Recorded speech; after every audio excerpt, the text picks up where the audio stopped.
खेसारी लाल यादव जी का नागिन सॉन्ग को नंबर 1 ट्रेंडिंग में देख पवन सिंह रोने लगे। तो दोस्तों आखिर क्या है खबर की पूरी जानकारी। और दोस्तों आखिर खेसारी लाल यादव जी का नागिन सॉन्ग जो कि चल रहा है नंबर 1 पर, जिस सॉन्ग को देखकर पवन सिंह और पवन सिंह के फैन जो कि रो उठे, बताएंगे आपको पूरे खबर की जानकारी, वो भी पूरे डिटेल के माध्यम से। लेकिन उससे पहले अगर आप हमारे चैनल पर नए हैं तो वीडियो को लाइक कर चैनल को सब्सक्राइब जरूर करें। और बिना समय लेते हुए आइए वीडियो को शुरू कर देते हैं।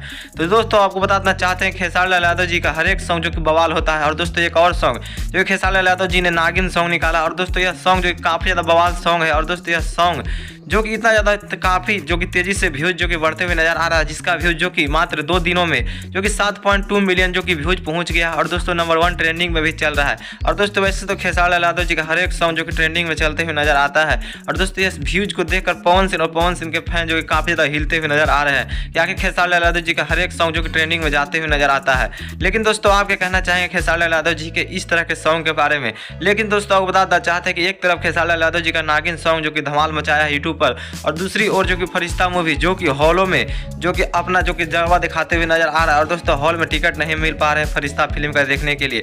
और दोस्तों उसके बाद जो खेसारी लाल यादव जी का एक और सॉन्ग जो कि हनुमान, जो कि जिसका पोस्टर जो कि रिलीज कर दिया गया है। और दोस्तों यह सॉन्ग का भी, यह फिल्म का भी शूटिंग जो कि बहुत ही जल्द होने वाला है। और दोस्तों इस तरह से खेसारी लाल यादव जी जो कि हर एक नया नया कारनामा जो कि जल्द ही जल्द करते हुए नजर आते हैं। लेकिन दोस्तों आपको जो लगता है आप अपनी राय कमेंट बॉक्स में जरूर बताइएगा। दोस्तों नागिन सॉन्ग आखिर कैसा लगा आप लोगों को।